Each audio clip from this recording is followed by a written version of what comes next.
सवाल लेते हैं। रोमी जी का सवाल है सेनको के बारे में। 520 पर लिया हुआ है काफी देर से, लेकिन अब इनको ये अच्छा क्यों लगता है? इसलिए लगता है कि ये सर्किट में चलता है। मैडम, ये सर्किट में चलने वाले शेयर तो रेड फ्लैग होते हैं। मतलब वो सर्किट में चलेंगे तो सर्किट में उतरेंगे भी ना, फिर इस चीज का ध्यान रखिएगा। तो मैं सेनको के बारे में नहीं कह रहा हूँ कि ये अच्छा है या खराब है, वो बताना तो शोमेशी का काम है। लेकिन सर्किट बाजार के लिए खतरनाक चीज है, अच्छी चीज नहीं है। ज्वेलरी सेक्टर में आपको ये कैसा लगता है, शोमेशी बताइए सेनको के बारे में। और ये खास तौर पे पूर्वी भारत में ज्यादा लोकप्रिय है। जाहिर सी बात है, बंगाल इनका बेस है।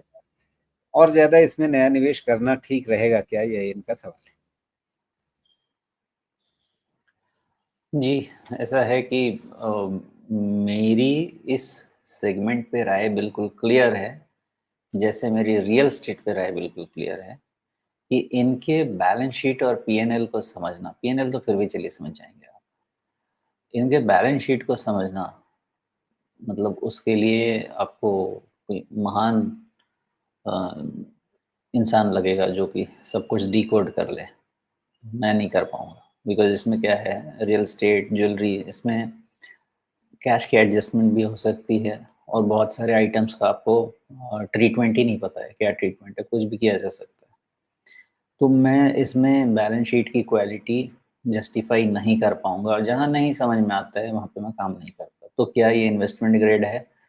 अब फॉर एग्जांपल मान लीजिए टाइटन है, वैल्यूएशन एक तरफ रख दीजिए, लेकिन वो एक इंस्टीट्यूशनलाइज बिजनेस है, एस्टैब्लिश्ड बिजनेस है, उसमें चीज़ें मोस्ट ऑफ द थिंग्स समझ में आती हैं, लेकिन सेंको में तो मुझे बिल्कुल समझ में नहीं आता।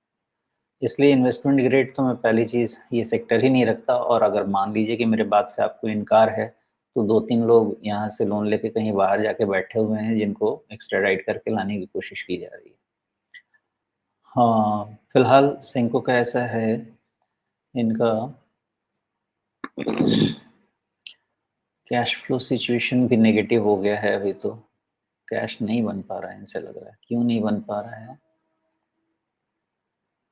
प्रॉफिट तो ऑपरेशन से आ रहा है, इन्वेंटरी बहुत पड़ी हुई है इनके पास, इन्वेंटरी ही क्लियर नहीं हो इनकी गोल्ड की। तो वैसे भी इन्वेंटरी रहेगा ही, बाय द वे। सेल्स अच्छा, इन्वेंट्री जो क्वार्टर ऑन है क्वार्टर। वो इस बात का रिजल्ट तो नहीं है कि आपके पास पुराना स्टॉक पड़ा हुआ था, वैल्यू उसकी बढ़ गई है, तो आप मार्क टू मार्केट के हिसाब से उस इन्वेंट्री की वैल्यू दिखा रहे हैं। मतलब आपने हाँ, नया सोना नहीं खरीदा है, लेकिन पहले जो पड़ा हुआ था उसी की वैल्यू बढ़ गई है, इसलिए इन्वेंट्री बढ़ गई है। वो तो रहेगा ही। हाँ, तय तय बात है। और गोल्ड गोल्ड का बिजनेस है ना, तो इन्वेंटरी तो हमेशा रखना ही पड़ेगा और वैल्यूएशन चेंज तो होंगे ही। साल भर में ही लगभग 30% तो बढ़ गया ना सोना, जी, एक ही बिल्कुल साल सही के बात। अंदर अंदर। हाँ, और इनके लिए एक्चुअली इन्वेंटरी का बढ़ना, वैल्यूएशन बढ़ना एक्चुअली अच्छी चीज़ है। आपकी इन्वेंटरी का वैल्यू बढ़ना, बिकॉज़ आपके पास का जो कॉस्ट ऑफ एक्विजिशन है वो तो बहुत कम है ना। अब जो निकलेगा वो ज़्यादा पे निकलेगा। तो जी। गोल्ड, नहीं, लेकिन सिल्वर उसका ये मतलब सब ये भी है ना बढ़ेगा। कि माल निकल नहीं रहा है, बस जमा है। देखिए, एक तो माल उसकी नहीं, वैल्यू बढ़ वो गई, तो लेकिन लोग खरीद हाँ, नहीं रहे हैं, इसलिए स्टॉक पड़ा हुआ है। ऐसा भी नहीं है राजीव जी, क्योंकि हो सकता है कि आपका स्टॉक इन स्टॉक आउट हो रहा है, लेकिन नेट इन्वेंटरी लेवल आप मेंटेन कर रहे हैं। तो ऐसा नहीं है कि आपका स्टॉक इन स्टॉक आउट नहीं होगा, बट नेट जी। इन्वेंटरी लेवल मेंटेन्ड है। ओके। और डिमांड का ऐसा है कि अब आपका डिमांड का सीज़न आएगा, मतलब अब फेस्टिव सीज़न शुरू होगा गणपति से, तो अब आपका डिमांड का सीज़न बिल्कुल आएगा। तो भारत का जो चलन है वो है कि आपका शादी का सीज़न खत्म हुआ तो एक लल शुरू होता है, आई थिंक अप्रैल के बाद शुरू होता है लल, और ये जुलाई तक चलता है, और उसके बाद फिर से एक डिमांड किक ऑन होता है यहाँ पे। तो डिमांड तो ख़ैर आ जाएगा एक तरह से। अब मेन इनका देखते हैं कि फ़ाइनेंशियल्स इनके ग्रोथ कैसे हैं सेल्स वगैरह के। तो सेल्स की ग्रोथ ठीक है, इनके मार्जिन भी काफ़ी अच्छे इम्प्रूव हुए हैं, जो कि एकदम डिप हो गए थे, 4% के नीचे चले गए, 4% की तरफ चले गए थे। और उसके कारण आपकी प्रॉफ़िटेबिलिटी भी बढ़नी शुरू हो गई है। पूरे तरीके से नहीं बढ़ी है, लेकिन हाँ, बढ़नी शुरू हो गई है। क्योंकि जो आपका 1400 करोड़ पे 53 करोड़ का प्रॉफ़िट होता था, अब वो साढ़े 1300 करोड़ पे ही 62 करोड़ का प्रॉफ़िट आप लेके आ चुके हैं, व्हिच इज़ इम्प्रूवमेंट तो होना शुरू हो गया है, ठीक है? तो इसको मेनली ऑफ लेट जो इम्प्रूवमेंट हम यहाँ से पढ़ सकते हैं, उसमें कोई दिक्कत नहीं है। अब रही बात कि इनका प्राइस परफॉर्मेंस कैसा है सिंको का, तो प्राइस परफॉर्मेंस अभी बहुत ज़्यादा उसमें इम्पैक्ट देखने को मिला नहीं है। तो अगर थोड़ा ये सस्टेन हो जाए ना, जिस तरह के सेल्स इम्प्रूवमेंट है, 20% का तो सेल्स खैर इनका चल ही रहा है, 20% के आसपास का सेल्स मेंटेन हो रहा है। अब मार्जिन इम्प्रूव हो रहा है, तो उसके कारण मार्जिन भी इम्प्रूव हो रहा है, तो क्लियर है ना कि आपके पास कॉस्ट ऑफ एक्विजिशन गोल्ड का नीचे है और गोल्ड प्राइसेस बढ़ गए हैं, तो फाइनल प्रोडक्ट का जो आपका प्राइसिंग है वो ज़्यादा होगा, तो ऑफ कोर्स मार्जिन तो आपकी इम्प्रूव होने वाला है। तो उससे प्रॉफिटेबिलिटी इम्प्रूव होगी। And if this phenomenon continues, तो यहाँ से थोड़ा बहुत आप इसमें अपसाइड एक्सपेक्ट कर सकते हैं अगर ये कंटिन्यू रहा तो। बट मेन प्रॉब्लम क्या है कि ऑलरेडी वैल्यूएशन आपका 34-35 टाइम्स चल रहा है, और मुझे नहीं लगता कि इस 9% मार्जिन पे, 20% की सेल्स ग्रोथ पे, या प्रॉफिट ग्रोथ भी आप पकड़ लीजिए तो करीब करीब 25-30% के प्रॉफिट ग्रोथ पे, इसमें मेनली तो आपका वैल्यूएशन इंक्रीज होने के कारण ही है, प्राइसिंग पावर के कारण ही है।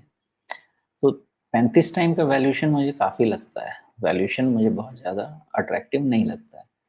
देयरफॉर मेरा अंदाज़ा ये रहेगा, और ये क्वार्टर का रिजल्ट आ गया क्या?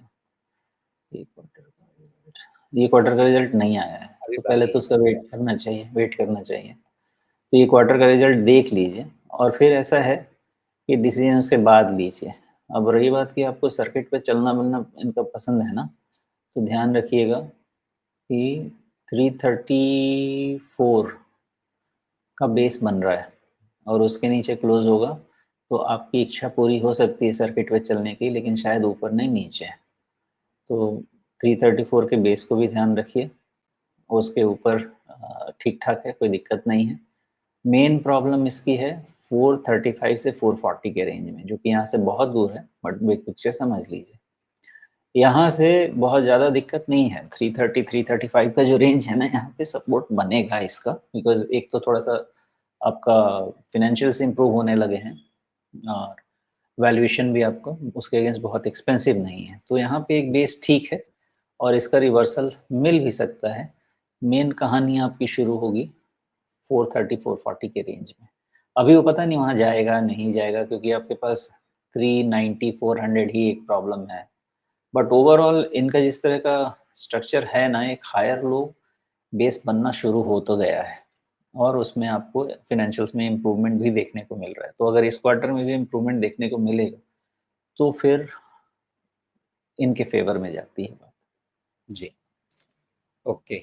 तो आगे आपको नया इसमें निवेश करना है या नहीं, वो फैसला तो आपको खुद करना पड़ेगा, लेकिन जो सारी तस्वीर आपको सामने बताई शमिश जी ने, उसके हिसाब से आप अपना एक डिसीजन लेने की कोशिश कीजिए। लेकिन सिर्फ जो चर्चा हुई सिर्फ उसके आधार पे नहीं, क्योंकि हर बार ये कहते हैं कि इस चर्चा को आप एक इनपुट की तरह से लीजिए, चाहे ये शेयर हो या दूसरे भी जितने शेयर पे हम बात करते हैं, इसको एक इनपुट की तरह से लीजिए। उसके आगे अपना रिसर्च कीजिए, अपनी खोजबीन पढ़ाई लिखाई करके फिर एक निर्णय तक पहुंचने की कोशिश कीजिए। उसमें अगर आपको लगता है कि एक पेशेवर सलाह भी चाहिए, तो उस हिसाब से किसी सेबी रजिस्टर्ड इन्वेस्टमेंट एडवाइजर की सलाह लीजिए, उसके आधार पे अपना फैसला कीजिए।